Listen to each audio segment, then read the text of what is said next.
Est-il vraiment nécessaire pour un couple ou pour ceux qui aspirent au mariage de passer par les examens prénuptiaux? Les examens prénuptiaux, vous avez beaucoup entendu parler de ça. Est-ce important de se faire examiner avant le mariage? Vous avez beaucoup entendu parler des examens prénuptiaux.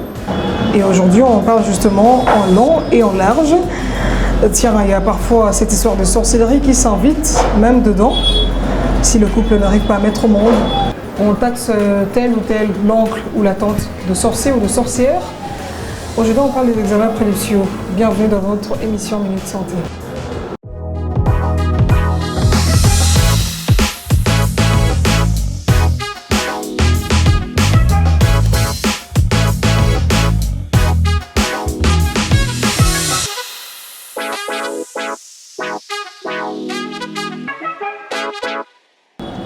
On parle aujourd'hui des examens prénuptiaux et leur importance, et c'est avec le docteur Delphin Kachelewa. Bienvenue docteur. Bonjour chers téléspectateurs, bonjour madame. C'est un grand plaisir pour moi de vous retrouver aujourd'hui et de parler sur un sujet très crucial et très important qui concerne aujourd'hui et les jours à venir de toute une communauté, tout un pays. Exactement, vous êtes médecin d'ELEC Group, je crois que j'ai bien prononcé. Oui, effectivement, médecin de groupe de l'équilibre, d'ELEC Group, avec son cabinet médical. Et voilà. Examen prénuptiaux, ça vous parle? Oui, examen prénuptiaux. Les examens avant de se dire je t'aime, c'est très important. Avant de se dire je t'aime? Oui, effectivement. Ce sont les examens qui doivent se faire avant de dire à quelqu'un écoute, je t'aime. Donc, ce sont des examens de la tête avant que les cœurs ne s'y impliquent. Parce que souvent, le cœur, quand il est déjà dedans, il perd la tête. C'est ça? C'est des examens très importants qui devraient être comme, vous voyez, comme on a notre carte d'identité, comme carte d'électeur, comme une pièce d'identité. D'ailleurs, en passant, c'est parmi les éléments de la campagne que l'ELEC Group va mettre en place. Tu m'aimes, c'est bien, mais ton état de santé, c'est mieux. Où on va livrer les cartes santé pour tout le monde. Et ce sont des cartes où il y aura toutes ces informations qui constituent les examens prénuptiaux. C'est très important, c'est l'ensemble d'examens qu'un couple ou que des individus qui veulent bien entrer en relation amoureuse et qui envisagent avancer, aller trop loin, peut faire pour se situer. Parce que comme je venais de le dire, une fois que le cœur s'implique, il perd la tête et les conséquences sont non mesurables et c'est le corps entier qui en souffre. Vous ne pensez pas qu'on peut aimer avec le cœur et la tête au même moment? C'est difficile. Souvent la tête tamise. La tête a la raison. Il n'y a que le cœur qui n'a pas de raison. Vous amenez la science dans l'amour? C'est trop compliqué. Bon, bien sûr. Vous savez, tout ce qui est compassion a des répercussions sur le corps. C'est pourquoi un médecin doit comprendre ce que représentent les hormones et ce que représente chaque organe dans son corps. C'est important parce que vous savez, même la Bible dit Dieu sonde le rein et les cœurs. Il n'a pas dit ils sondent le rein parce qu'on connaît que toutes les émotions que nous avons viennent des hormones qui sont sécrétées par la glande surrénale. Les adrénalines, les catécholamines sont sécrétées au niveau de glande surrénale et sont ces hormones-là qui définissent notre attitude. Même si quelqu'un veut voler, quelqu'un veut faire du mal, quelqu'un veut tuer, quelqu'un veut aimer, toutes les hormones sont sécrétées au niveau de rein. La raison pour laquelle Dieu est sage, il a compris, il dit, ils sont de le rein. Parce qu'il connaît toutes les intentions de ce que peuvent produire les hormones qui viennent du rein. Alors du coup, les examens prénuptiaux sont très importants à faire. C'est toute une litanie que nous avons classée en 5. Et si vous le faites, vous êtes très heureux de voir sur les 5 combien peuvent me pousser à dire à l'autre, écoute, je t'aime, pour toute la vie, je vais rester avec toi. Avant de parler de ce 5 types d'examens prénuptiaux, venons-en d'abord à leur importance. Est-ce important de se faire examiner avant le mariage, docteur? Très important. Pourquoi? Très important. D'ailleurs, c'est même vital. Vous savez, l'être humain a été créé dans le but de vivre heureux sur cette terre, pas de venir croupir. Il y a de ces conditions, quel que soit l'argent. Et puis, vivre heureux ne signifie pas avoir beaucoup d'argent, mais c'est vivre épanoui. Vivre ce qu'on veut. Rire quand on veut, danser quand on veut. Mais il peut se faire que tu aies de l'argent, mais lorsque tu veux danser, il y a une conséquence de tes choix en amour qui commence à t'empêcher. Vous voyez ça? Je prends un exemple. Tu veux voyager pour aller passer tes vacances à l'est du pays, au Katanga, ou à Mwanda, à la plage, mais il te faut avoir des restrictions liées à ton enfant parce que tu t'es marié à quelqu'un dont certaines compatibilités n'étaient pas examinées. Du coup, ta joie est réduite, même si tu dis, bon, c'est Dieu qui a voulu. C'est faux. Dieu n'a pas voulu ça. Raison pour laquelle l'intelligence et la sagesse qu'il a mis dans l'homme à côté de médecins, c'était pour qu'on sache que l'importance des examens prénuptiaux, c'est de prévenir tout ce qui ne vous plaira jamais. Parce que le premier traitement, la première guérison, c'est la prévention. Docteur, du temps de nos mamans, ouais. Il n'y avait pas cette histoire des examens prénuptiaux. Ils vivaient calmement. L'homme à l'âge de se marier se trouve sa femme, il se tape sa femme, on se marie, on donne la dot, c'est symbolique, et puis du coup, ils sont à la maison ensemble, ils mettent au monde sans problème. Il n'y avait pas cette histoire de SS, incompatibilité, mais du coup, les choses s'opéraient sans le moindre examen à faire. Et puis ça réussissait, on voyait des enfants. Est-ce que vous ne voyez pas que ça contredit un tout petit peu? Non, ça ne contredit pas. L'ignorance a bien berné l'Afrique. Hein? L'ignorance a bien bercé l'Afrique. Vous savez, ce qui est bon, il faut apprécier, il faut féliciter. Vous savez, jusqu'à présent, aujourd'hui, la sorcellerie continue en Afrique parce qu'on a beaucoup plus entretenu l'ignorance que la curiosité de découvrir. Nos parents sont morts. Je prends l'exemple de ma famille. Je ne les cache pas. Mon père était l'un de 2 garçons qui ont grandi dans une famille de 5 garçons, de 5 filles, et tous les autres garçons mouraient. Pourquoi? Parce qu'ils étaient drépanocytaires. Jusqu'à ce que... C'était pas un problème de famille, non. Ils ont pensé que c'était un problème de famille, parce qu'après qu'on soit médecin, parce que mon père même, il a fait de la médecine. Mon père fut médecin, gynécologue. Il a découvert tout ça là, qu'il y avait de la drépanocytose en famille. Jusqu'à ce que même aujourd'hui, moi qui vous parle, je suis AS. Vous comprenez ça? Seulement, on n'a pas eu l'occasion de documenter, madame. On n'a pas eu l'occasion de documenter. C'est aujourd'hui, avec la santé publique, on commence un tout petit peu à reculer pour comprendre de quoi les femmes mouraient, de quoi les enfants mouraient. Si tu vois dans certains villages, on te dira que dans ces villages-là, il y avait un fantôme qui faisait gonfler le pied des enfants et qui terminait le sang des enfants. Demandez dans beaucoup de villages, on vous le dira, madame. En fait, c'était le syndrome PME de la drépanocytose. D'autres, on vous dira que non, dans ces villages, si tu y vis, tu vas commencer à avorter chaque fois. Et pourtant, c'était juste une question de... Une femme résus positif épouse un homme résus négatif, et puis du coup, les fœtus ne peuvent pas résister. Vous voyez ça, madame?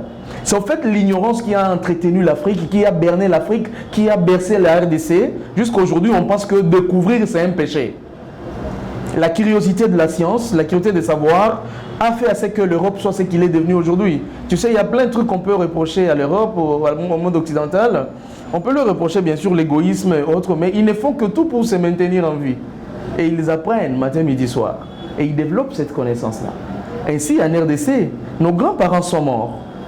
Nos aïeux sont morts, sérieusement, à cause de cette ignorance. Mais si la connaissance est là, consommons la connaissance. Ça préserverait beaucoup de choses. Il n'y a même pas de sorcier là-dedans. On va parler des types d'examens, comme vous l'avez évoqué tantôt. Ouais. On peut y aller? Ok, en fait, on sait qu'aujourd'hui, tout individu qui veut contracter une relation, tout jeune, qui veut contracter une relation, même toutes les grandes personnes qui sont déjà mariées, mais qui veulent découvrir certaines choses, on doit faire 5 types d'examens. Nous les avons juste catégorisés en 5 types d'examens. Même, bon, moi j'en ai déjà fait, hein, mais je pense même, madame aussi. Vous prêchez par l'exemple. Ouais, j'ai fait avant de m'engager. Il y a les examens de lutte contre les maladies infectieuses. On parle des examens infectieux.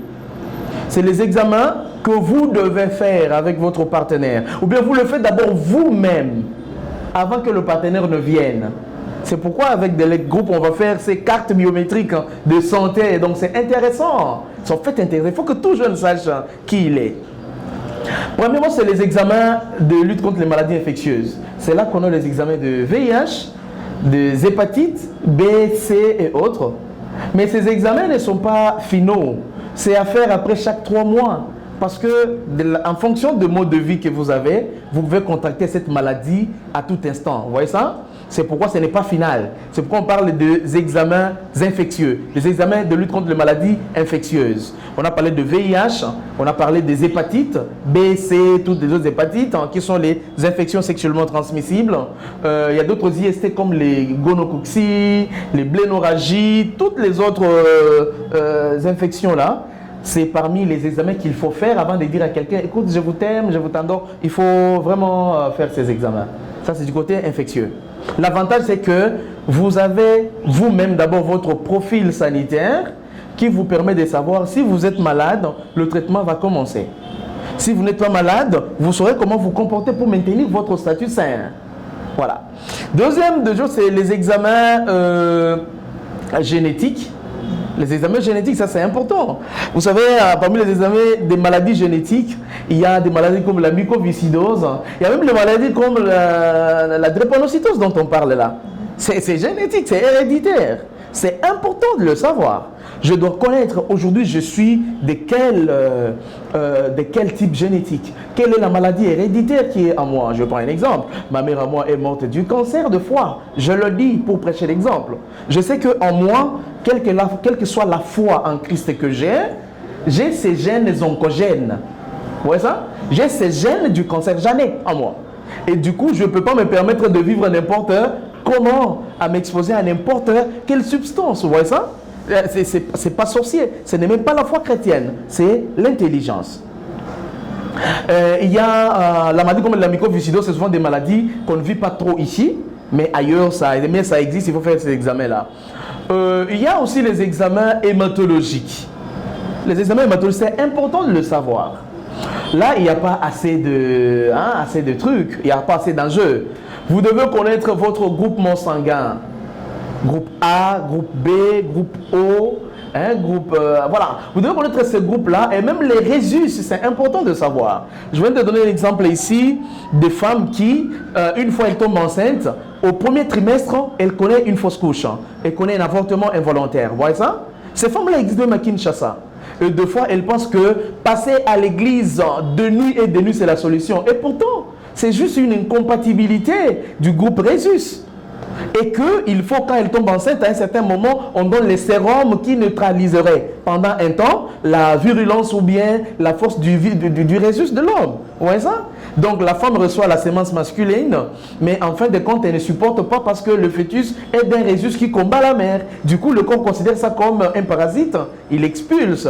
Il y a des avortements, plus de 8 avortements que les femmes font. Des fois, elles ne comprennent pas que c'est juste lié au manque d'examen prénuptiaux. Vous voyez ça? Donc c'est très important de connaître votre résus, votre groupe sanguin, c'est important. Pas le connaître pour l'autre partenaire, le connaître d'abord pour vous-même. Parce que la plus grande personne qu'il faut connaître dans ce monde, c'est vous-même. Si vous vous connaissez vous-même, vous maîtriserez le monde entier. Ah bon? Ouais.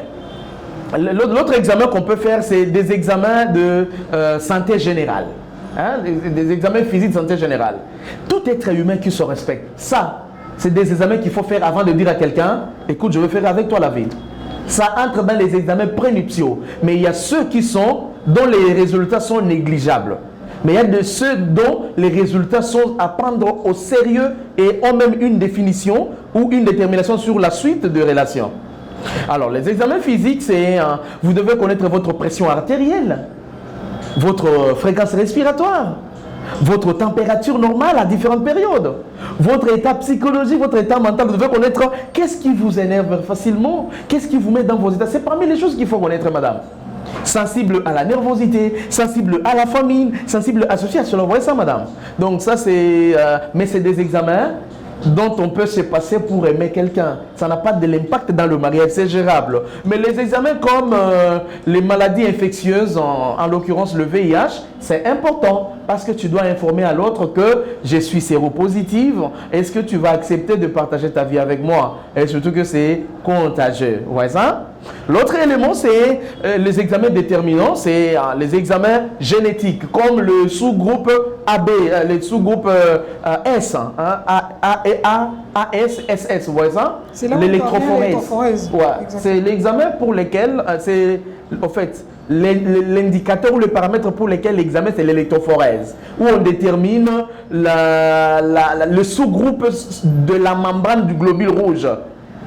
Vous voyez ça? Parce que la membrane du globule rouge qui sont du groupe S sont falciformés, c'est-à-dire ont la forme du sabot de vache, du cheval, ont la forme de la lune, jusqu'à ce que leur flexibilité pour passer dans différents vaisseaux est difficile. Du coup, ça entraîne tout ce que vous connaissez. Donc, c'est parmi les examens qui déterminent la finalité de la relation. Si vous êtes du groupe AA et vous rencontrez quelqu'un du groupe AS, ça peut se jouer. Comment? Parce que vous aurez des enfants AA et AS. Mais si vous êtes du sous-groupe AS, vous rencontrez quelqu'un du groupe AS, ça peut se jouer, mais il faut un conseil. Parce que vous avez la chance d'avoir le AA, le AA, le AS et le SS à un pourcentage bien calculé. Mais si le S n'est que récessif, par exemple, de la femme ou de l'homme? La récessivité du S ou du A ne dépend pas de vous qui êtes marié ou bien qui vous aimez. Ça dépend de la nature. On ne peut pas regarder quelqu'un, sur le visage et dire, mais toi, tu as ton S est récessif. La récessivité, c'est quand vous avez déjà procréé quelqu'un. Vous voyez que les signes ne sont pas patents comme chez les autres homozygotes ou hétérozygotes. Vous voyez ça, madame? C'est pourquoi on conseille aux gens de prendre vraiment des décisions éclairées, avoir une clarification des valeurs sur ce fait. Docteur, avoir tous ces 5 types d'examens, Ouais. mais franchement, les gens ne vont plus s'aimer, hein, c'est compliqué. On ne va plus aller jusqu'au bout, heureusement. Gloire soit rendue à Dieu parce que Donatien Bope est déjà marié. C'est Benita qui hésite encore. Bon, ce qui est vrai, c'est que dire qu'on ne va pas se marier, c'est pas correct. Parce que Dieu sait faire toutes choses. Dieu sait faire toutes choses bonnes à son temps. Vous voyez ça? Je prends un exemple. Il n'y a pas que les filles AS dans le monde. Il y a aussi les filles AA, n'est-ce pas? Mais là, vous brisez les couples, docteur. Je ne brise aucun couple. Vous êtes ensemble et puis après, on vous dit, madame, messieurs, vous êtes obligés de vous séparer. Non. À cause des examens prénuptiaux. Déjà, je précise bien qu'on ne dit pas vous êtes obligés. On explique aux gens. C'est pourquoi on demande, avant d'aller trop loin, on vous conseille de discuter, de dialoguer. Je connais un couple qu'on a encadré, que j'ai encadré personnellement. Le garçon est AS, la dame est AS. On leur a donné 2 mois pour discuter. On leur a présenté tous les faits sur plat. Moi, j'étais leur médecin. Et les examens ont été faits à l'INRB. Vous voyez ça? Je les ai réunis. Je leur dis, voilà, tu es AS, l'autre est AS. Voici les possibilités, les probabilités de type, on dit bien les probabilités des types d'enfants que vous pourrez avoir. Il y aura autant de pourcentage de AA, autant de pourcentage de AS et autant de pourcentage de SS. Maintenant, c'est à vous de voir si vous pouvez continuer parce que vous devriez faire ça avant de vous présenter dans les églises et dans les familles, même devant chez l'État. Vous comprenez ça? Donc, on place la charrue devant le bœuf, c'est compliqué. C'est pourquoi il est important, on pense que c'est la bonne des campagnes, on aura besoin de votre appui pour que chaque jeune puisse avoir sa carte santé. Comme ça, cette carte, même dans la boîte, vous dansez, vous voulez boire, et bien ok, mais écoute, passe-moi ta carte santé, paf! Quelqu'un est fixé avant d'y mettre le cœur, c'est important. Parce qu'aujourd'hui, je compatis avec tous ceux qui ont ces cas, parce que moi aussi, j'en ai dans ma famille. Je n'ai pas honte de le dire, hein. Les drépanocytaires, j'en ai dans ma famille. Moi, dans ma famille. Chez mes neveux, j'en ai dans ma famille. Je connais qu'est-ce que ça représente. Ce n'est pas une fatalité, mais ça entraîne un déséquilibre comme vous n'avez idée. Vous voyez ça, madame? C'est pourquoi il est important de prévenir. Si Brigitte est de même sous-groupe que moi et qui a risque, mais Karine est là. Qui vous dit seulement que la vie s'est faite? Bon, soit, c'est une question de choix. Docteur, de ces 5 types d'examens que vous venez de citer, lequel de ces examens, s'il y en a un ou deux par exemple, qui sont vraiment indispensables, dont on ne peut s'en passer, lesquels? Ok, Ces 5 types. déjà tous les 5 examens, tous sont indispensables, il faut le dire. Maintenant, c'est dans la prise de décision pour la continuité de votre relation, de votre engagement. Il y a de ceux qu'on peut mettre de côté. Je prends un exemple. Par rapport aux maladies infectieuses, aux pathologies infectieuses, ça se soigne, ça se maîtrise. Aujourd'hui, voir quelqu'un mourir du sida, c'est comme s'il s'est suicidé. Parce que le traitement est là et puis il est gratuit toute la vie. Vous voyez ça? Ce n'est même pas une fatalité. Tu peux avoir ton VIH, hein, tu mets au monde, tu te maries correctement bien, puis des enfants sains, sans VIH, même sans contaminer ton partenaire. Vous voyez ça? Ça, on peut délibérer, n'est-ce pas?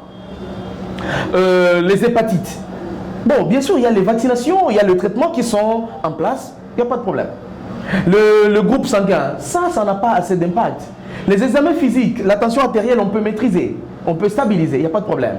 Mais les pathologies génétiques, j'insiste bien, les pathologies génétiques, il est important d'en discuter. Et ce n'est pas à nous médecins de décider, c'est aux partenaires qui se sont déjà mis ensemble de discuter, mais c'est aux jeunes, à tout celui qui veut s'engager, de se connaître déjà et de délibérer avant de donner rendez-vous à la fille dans un hôtel et puis prendre un jus, ou avant d'inviter quelqu'un au restaurant, parce que tu risques de te rendre compte que ta passion a déjà grandi jusqu'au point que tu peux passer à côté des grandes décisions de ta vie et le lendemain tu commences à regretter. Ah, j'avais l'occasion de décider. C'est pourquoi je dis, dans ce monde, dire qu'on n'a pas de choix, c'est faux. Tout le monde a un choix sur cette terre. Docteur, on va parler de la prise en charge. Ouais. Je sais qu'elle est vaste, elle est complexe, mais on va parler d'abord de ceux qui ont déjà dansé, avant même qu'on puisse leur interdire la danse. Ouais. Vous connaissez l'adage qui dit que, entre guillemets, Bapegisa Moto donc, bref, ouais, c'est ça. Donc, on ne peut pas interdire quelqu'un qui est déjà dedans. Pour ceux qui sont déjà dedans, ouais, dans la danse. Bon, pour ceux qui sont déjà d'un côté, qui sont déjà à l'intérieur de la relation, ils ont même les conséquences de ça, c'est-à-dire... Ils ont tout fait, en fait, ils ont tout fait. Non, je commence d'abord par ceux qui ont déjà fini tout et ils sont en train de subir les conséquences. C'est-à-dire, il y a les conséquences liées aux infections sexuellement transmissibles, aux conséquences liées aux fruits de l'amour qui souffrent de temps en temps, effet de drépanocytaire, et toute autre conséquence. Je vous dis, c'est prenable en charge. Aujourd'hui, en Inde, il y a possibilité de faire la greffe de la moelle osseuse. Je ne sais pas si en RDC ça va arriver, mais ça coûte plus de 400 000 $. On peut calculer ça en francs congolais, ça représente combien? Et puis il faut se déplacer. Du coup, sur les moyens, il y a possibilité. Mais aussi, la prise en charge quotidienne existe, mais ça vous demande, vous vous rendez compte, ça vous demande beaucoup. Hein? Eux, je les encourage de suivre le traitement, de consulter les cabinets, les hôpitaux pour être pris en charge et de supporter. Surtout de ne pas rompre. Ce n'est pas la solution. Alors, pour ceux qui sont déjà en phase d'avancer, nous ne vous interdisons pas d'avancer parce que chacun a sa façon de percevoir la vie. Nous vous conseillons seulement de prendre de très bonnes décisions, surtout soit de vous faire accompagner par une équipe médicale, par un cabinet qui peut vous accompagner à gérer cela. Parce que l'amour aussi est plus grand que la vie, hein? Il ne faut pas oublier ça. L'amour goûte, hein, plus que la vie, des fois. Voilà. Docteur, vous mettez en cause l'amour, c'est quoi le problème? À cause de ces examens de prédiction? Je fais la différence entre l'amour et la vie. La vie, c'est une chose. L'amour, c'est un fait. Voilà. Il faut que les gens comprennent. L'amour n'est pas la vie. La vie n'est pas l'amour. Il faut savoir distinguer les choses. Quand vous les mélangez, vous vous perdez. Et quelqu'un ne peut comprendre ça que quand il utilise sa tête. Les cœurs aiment, la tête délibère et la vie avance. Donc je ne stigmatise pas l'amour. Mais je sais faire la part des choses. Je t'aime, oui. Mais je ne veux pas mourir parce que je t'aime. Désolé. Il y a quelqu'un qui est mort pour moi et pour toi, ça suffit là. Le reste, on doit vivre. On a des choses à faire. Dans la RDC a besoin de nous. Mourir pour toi, mais écoute, je gagne quoi? Et c'est une mort bête. Non, c'est une mort bête. Le héros.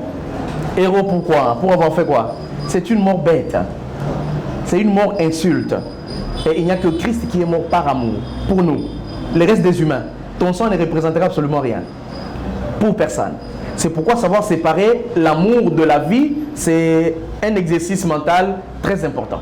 Alors, pour ceux qui n'ont pas encore commencé, pour ceux qui aspirent au mariage, ouais, qui veulent débuter leur aventure, je vous conseille, première des choses, si vous avez déjà fait un grand pas, tournez-vous rapidement, allez faire les examens, consultez les cabinets d'élèves que nous sommes disposés, suivez, ils peuvent vous contacter, une fois on peut les aider, les cartes existent, on peut leur produire ça avec des examens complets, et puis vous savez comment gérer, parce que la connaissance vous met à l'aise, l'ignorance vous amène tout droit vers le regret. Le regret de l'ignorance sont tellement trop profonds que le regret de la connaissance. Vous voyez ça? Donc pour ceux qui sont aujourd'hui en processus, prenez le temps de vous faire examiner, consultez nos cabinets, consultez les hôpitaux de partout, examinez-vous, ayez vos résultats et que cela vous serve de casier, vous serve d'identité sanitaire et ça vous mettra à l'aise. Mais si les résultats sortent et que le médecin vous explique, délibérez. L'arbre ne tombe que du côté où il est penché, donc voyez de quel côté penche votre vie, vous saurez où placer votre amour. Merci, docteur. Ça a été un réel plaisir. Waouh, quelle chute! Merci beaucoup, docteur. Merci, madame. Questions. Merci. À vous, chers téléspectateurs, merci d'avoir suivi ce nouveau numéro de votre magazine Minute Santé. Prochain rendez-vous dans les tout prochains jours. Restez branchés sur la télévision numérique.